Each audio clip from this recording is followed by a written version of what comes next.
രേണുസുതിയാണേ. നാണമുണ്ടോ നിങ്ങൾക്കൊക്കെ?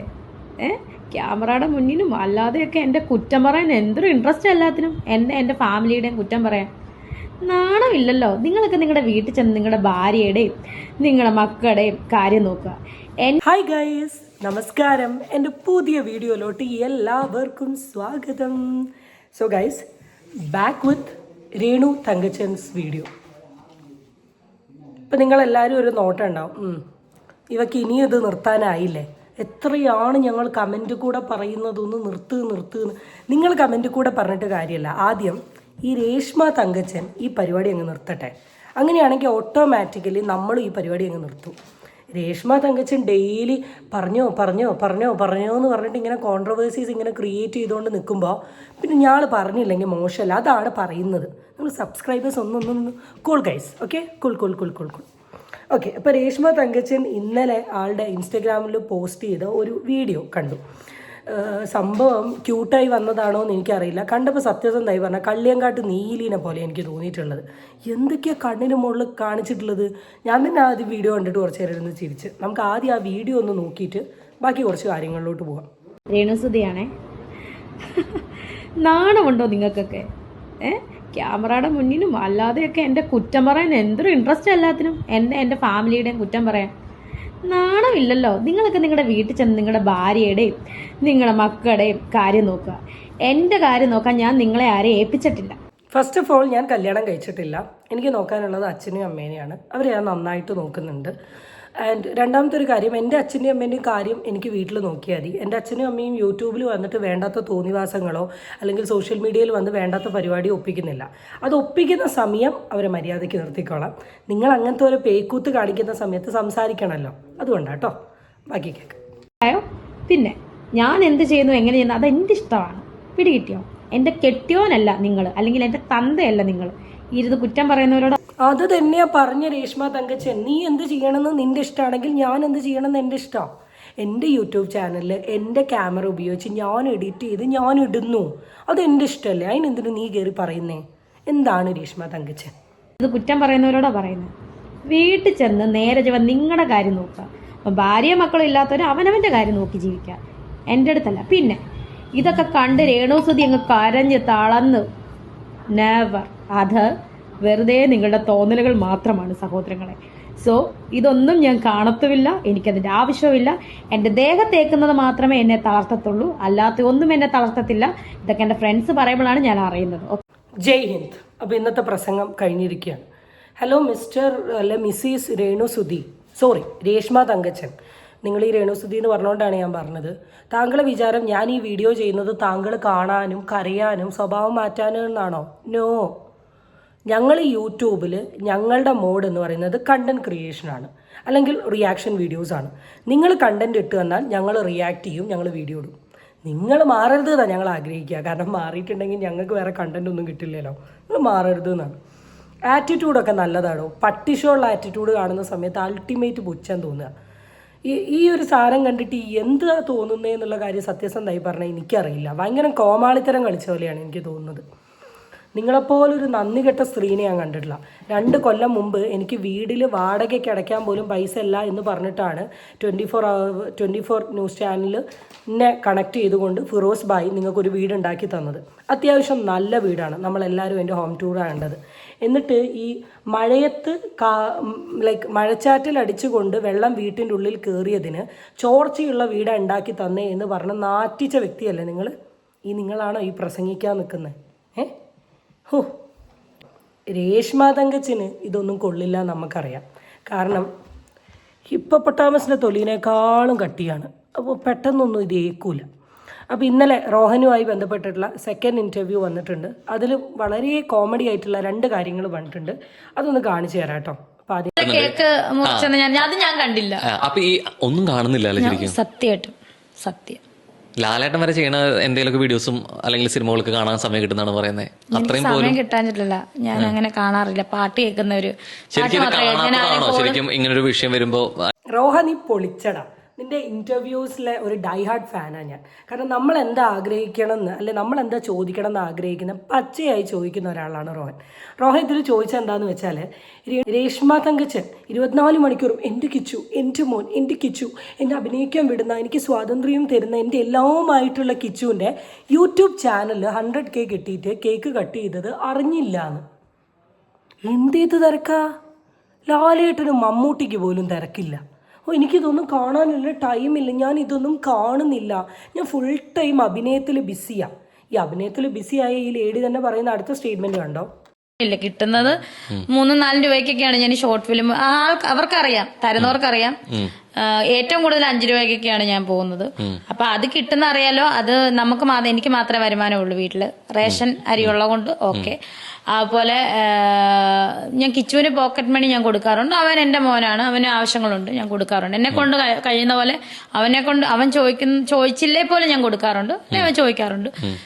കൊച്ചിന്റെ കാര്യം നോക്കാറുണ്ട്. വീട്ടില് പപ്പായ്ക്കും അമ്മയ്ക്കും പ്രായമുള്ളവർക്ക് അസുഖമുള്ളവരാ, അവരുടെ കാര്യം നോക്കാറുണ്ട്. പിന്നെ ഇതിനകത്തുനിന്ന് പിന്നെ ഞാനിപ്പോ ആലോചിക്കും, കുറെ നാളെ കഴിയുമ്പോൾ കുറെ വരുമാനമൊക്കെ ആകട്ടെ, നമുക്കിത് ചെയ്യാന്ന് അങ്ങനെ പറഞ്ഞാണ് ഇരുന്നത്. ഇതില് ഞാൻ കേട്ട ഒരു 2 അല്ലെ ഇതില് രേഷ്മ തങ്കച്ചൻ പറഞ്ഞ 3 കാര്യങ്ങൾ വലിയ കള്ളത്തരം. അത് ഭയങ്കര പ്രൂവണാണ്. വിവി ഹിയർ എന്ന് പറയുന്ന ആളുടെ യൂട്യൂബ് ചാനലിൽ വളരെ വ്യക്തമായിട്ട് ഈ സാധനം എന്താണെന്ന് പറഞ്ഞിട്ടുണ്ട്. അതിൽ ആദ്യം ഞാൻ കേട്ടിട്ടുള്ള ഒരു അലിഗേഷനാണ്, ഞാൻ അഭിനയിക്കുന്ന ഒരു ഷോർട്ട് ഫിലിമിന് എനിക്ക് 3,000-4,000 കിട്ടുന്നതെന്ന്. ഒരു bullshit that you are trying to say. നമ്മൾ അഭിനയിക്കുന്നില്ല എന്നേ ഉള്ളൂ, നമുക്ക് അറിയുന്ന എത്രയോ പേര് ഇങ്ങനത്തെ ആക്ടിങ് ഫീൽഡിൽ നിൽക്കുന്ന ആൾക്കാരുണ്ട്. അതുപോലെ തന്നെ രേഷ്മ തങ്കച്ചൻ എന്ന് പറയുന്ന വ്യക്തിൻ്റെ ഒരു ഇൻ്റർവ്യൂവിന് നിങ്ങൾ വാങ്ങുന്നത് ഒരു 5,000 എന്ന രീതിയിലൊക്കെയാണ് ഞാൻ കേട്ടിട്ടുള്ളത്. ചുരുക്കം ഇന്നിപ്പോൾ ഉള്ള ഈ കറണ്ട് സിനാരിയോയിൽ ഏറ്റവും കൂടുതൽ ഇൻ്റർവ്യൂ അറ്റൻഡ് ചെയ്ത ആൾക്കുള്ള അവാർഡ് കിട്ടുകയാണെങ്കിൽ അത് നമ്മളുടെ സ്വന്തം രേഷ്മ തങ്കച്ചനെ കിട്ടും. അത്രത്തോളം ഇൻ്റർവ്യൂ നിരന്നും കടന്നും ചെയ്യുന്ന നിങ്ങൾക്ക് ഒരു 5,000 ഉറുപ്പികയാണ് ജീവിക്കുന്നത്. നിങ്ങൾ ആരോടെ ഈ പറയാൻ നോക്കുന്നത്? ഫോട്ടോഷൂട്ട് ഉണ്ട്, ഷോർട്ട് ഫിലിം ഉണ്ട്, അല്ലാണ്ട് ആക്ടിങ് ഉണ്ട്, മീഡിയേൻ്റെ പബ്ലിസിറ്റി ഉണ്ട്, ഒന്നും വേണ്ട. നിങ്ങളുടെ ഫിറോസ് ഭായ് ഉണ്ടാക്കി തന്ന വീട് ഷൂട്ട് ചെയ്യാൻ വന്ന സമയത്ത് ഫിറോസ് ഭായിൻ്റെ സുഹൃത്തിനടുത്ത് 5,000 രൂപ ചോദിച്ച ആളാണ് നിങ്ങൾ. 5,000 അല്ല 10,000. അന്ന് നിങ്ങൾ പൈസ വേണ്ടാന്ന് വെച്ച് അഭിനയിക്കുന്നൊക്കെ വിചാരിക്കണമെങ്കിൽ ഒന്ന് കളിക്കണം. വെറുതെ എന്തിനും ഇല്ലാത്ത വികടത്തരം പറയുന്നത്. റേഷൻ അരി ഇപ്പം അത്ര വലിയ മോശമുള്ള അരിയൊന്നുമില്ല, സർക്കാർ തരുന്ന അരിയല്ല. അത് വെച്ച് ചോറുണ്ടാക്കി കഴിച്ചു എന്ന് പറഞ്ഞാൽ വലിയ തെറ്റൊന്നുമില്ല. ഇത്രയും ദാരിദ്ര്യം പിടിച്ച ജീവിതമാണ് നമ്മളുടെ രേഷ്മ തങ്കച്ചന് എന്ന് അറിഞ്ഞപ്പോൾ ഐ ഫെൽ ലൈക്ക് ഇനി ആരും അഭിനയത്തിലോട്ട് ഇറങ്ങണ്ട കേട്ടോ. ഇത്രയൊക്കെ പൈസ കിട്ടും. അതിൽ നേരം നന്നായി പഠിച്ച് വല്ല പണിക്ക് പോകുന്നതാ. തുണിക്കടയിൽ പോയി നിന്നാൽ അതിലും പൈസ കിട്ടും. എന്നിട്ടും ഫിറോസ് ഇന്നലെ ആളിനെ വിട്ടു. ഈ ആളിനെ വിട്ടിട്ട് ഞാൻ അദ്ദേഹത്തിനോട് പപ്പ അവിടെ ആൾ വന്നോ എന്ന് ചോദിച്ച് ഞാൻ വിളിച്ചു. അപ്പോൾ അദ്ദേഹം പറയുന്നത് ഞാൻ ജസ്റ്റ് വേണമെങ്കിൽ ഒന്ന് കേൾപ്പിക്കാം. എല്ലാവരുടെയിലും തെളിവുകൾ ഉണ്ടാവുമല്ലോ, ഞാൻ കേൾപ്പിക്കാം. അവര് ആ വീട് ചോരുന്നതിന് നോക്കാൻ വന്നായിരുന്നു അവിടെ ആരെയും? വന്നപ്പോ അവര് വാർപ്പല്ലല്ലോ ചോരുന്ന, ഷീറ്റല്ലേ അതിന്റെ അവിടെ ഇറച്ചടിക്കുന്നത്. വാർപ്പിന്റെ അവിടെ ഒരു ലീക്ക് ഉണ്ട്, ഞാൻ കാണിച്ചിട്ടുണ്ട്. അതൊന്നും കുഴപ്പമില്ല. അതല്ലല്ലോ പ്രശ്നം, ഈ തേപ്പ് മൊത്തം പോയി. ഓ മൈ ഗോഡ്, തങ്കച്ചൻ ചേട്ടൻ ഇത്ര മാന്യമായി സംസാരിക്കും? Oh my god. ഇന്റർവ്യൂവിൽ വന്നിട്ട് കോരി തിളക്കിയായിരുന്നു. ഇപ്പം എന്ത് മാന്യമായിട്ടാണ് പറഞ്ഞത്, അതൊന്നും വലിയ കുഴപ്പമില്ലാന്ന്. ഈ നിങ്ങളാണോ ഇന്റർവ്യൂവിൽ വന്നിട്ട് ഇത്രമാത്രം കുറ്റം പറഞ്ഞത്? അല്ലല്ല,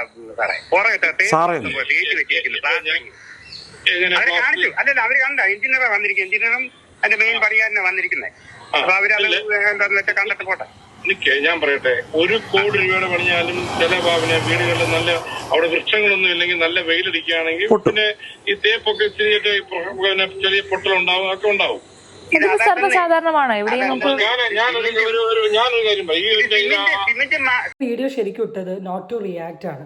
കാരണം എനിക്ക് ഒരാൾക്ക് കിട്ടിയ ഒരു സാധനത്തെ പറ്റി ഇരുന്ന് കുറ്റം പറയേണ്ട ആവശ്യമില്ല. അത് നമുക്ക് കിട്ടുന്ന ഒരു കുഞ്ഞു ഗിഫ്റ്റ് ആണെങ്കിലും ഗിഫ്റ്റ് ഈസ് ഗിഫ്റ്റ്. അതിന് കുറ്റം പറയുക എന്ന് പറയുന്നത് വളരെ മോശം. ഇവർക്ക് അത്രയും നല്ല വീടുണ്ടാക്കി തന്ന് അതിന് വേണ്ട സൗകര്യവും ഇൻറ്റീരിയർ ആയിട്ടുള്ള കാര്യങ്ങളും ഫുള്ള് ചെയ്ത് തന്നിട്ടും അതിനെപ്പറ്റി കുറ്റം പറഞ്ഞുകൊണ്ട് നടക്കുന്ന ഒരു ലേഡിയാണിത്. അത് ഏറ്റവും കൂടുതൽ പറഞ്ഞത് മീഡിയയുടെ മുമ്പിൽ വന്നിട്ടാണ്. മെഞ്ഞാന്നത്തെ ഇൻ്റർവ്യൂ കണ്ടിട്ടുള്ളവർക്കറിയാം, രോക്ഷാകുലയായിട്ടാണ് സംസാരിച്ചത്. ഒരുമാതിരി കോമരളകിയതുപോലെ. ഒരു 2 ദിവസം കഴിഞ്ഞപ്പോഴേക്ക് ഈ രോക്ഷാകുലത്വമൊക്കെ ഒന്ന് ഒതുങ്ങിയിട്ട് പാവത്തിൻ്റെ ലെവലിലോട്ട് വന്നു. ഇപ്പോൾ ഇതാ മറ്റേ ആളെ വിളിച്ചിട്ട് ഇതൊന്നും വലിയ വിഷയമല്ല, വലിയ പ്രശ്നമല്ല എന്ന് പറഞ്ഞു. അപ്പോൾ എനിക്ക് സത്യസന്ധമായി തോന്നുന്നത് എന്താണെന്ന് വെച്ചാൽ, വീടിന് ഓരോ മിസ്റ്റേക്ക് വരുന്ന സമയത്ത് ഇവർ ഫിറോസ് ഭായിനെ വിളിച്ച് വെറുപ്പിക്കുന്നുണ്ടാവും. കുറേ ഫിറോസ് ഭായി ചെയ്തു കൊടുത്ത് ലാസ്റ്റ് ഇവർക്ക് ചെയ്യാൻ പറ്റില്ല എന്ന് പറഞ്ഞു. ഇവർ രണ്ടുപേരും കൂടെ അങ്ങോട്ടും ഇങ്ങോട്ടും ഉടക്കി. ഓട്ടോമാറ്റിക്കലി ഇവർക്ക് ദേഷ്യം വന്നു. ഇവർ വന്ന മീഡിയക്കാരെ വിളിച്ചിട്ട് ഈ കാര്യം പറഞ്ഞിട്ട് മെല്ലെ ഇവരെ നാറ്റിക്കാൻ നോക്കി. ഇതാണ് സംഭവം. ഈ രേഷ്മ തങ്കച്ചനെ സഹായിച്ചിട്ടുള്ള ഫാദർ നോബിൾ തൊട്ടിട്ട് ബാക്കിയുള്ള ഈ പെർട്ടിക്കുലർ വ്യക്തിയാണെങ്കിൽ ഒരാൾ പോലും നിങ്ങളെ സപ്പോർട്ട് ചെയ്ത് സംസാരിക്കുന്നത് ഞാൻ കണ്ടിട്ടില്ല, നിങ്ങളെ ഫേവർ ചെയ്ത് സംസാരിക്കുന്നത് ഞാൻ കണ്ടിട്ടില്ല. പിന്നെ where is the coconut that you are getting support from the all those kind of fake stupid എന്താണ് അന്ധ ഫാൻസാണ് നിങ്ങൾക്കുള്ളത്. സിമെന്റ് എംസാൻഡ് ഇട്ടല്ല തേച്ചിരിക്കുന്നത്, അതാണ് പറ്റിയത്. ഈ പ്ലാസ്റ്റർ എന്ന് പറഞ്ഞൊരു സാധനം തേച്ച് വെച്ചതാ. അല്ല, ജിപ്സം. എന്റെ പൊന്നു ചേട്ടാ, അവരങ്ങനെ ഞാൻ പറയട്ടെ, ഒരു ചാനലിൽ പോയി വീട് ജോലി ചെയ്യാന്ന് പറഞ്ഞാൽ അർത്ഥമുണ്ട്. ഞാൻ ചോദിക്കട്ടെ അവള് ഒരു അറിവില്ല. അങ്ങനല്ലല്ലോ, അറിവില്ലെന്ന് പറയുന്നത്. അറിവെല്ലാവർക്കും അറിവുണ്ട്. പറയാൻ നമുക്കൊരു അവസരം തരുന്നില്ല അല്ലേ? സാറൊന്നും ന്യായീകരിക്കണം. നിങ്ങളോട് ഒരു വർഷമായിട്ട് നിങ്ങളല്ലേ എന്നോട് ഇടപെട്ടു? ഒരു വർഷമാണ് ഞാൻ ആ ഇന്റർവ്യൂ തന്നെ കണ്ട സമയത്ത് ഒരു കാര്യം പ്രോപ്പറായി സംസാരിക്കണം, പ്രോപ്പറായിട്ട്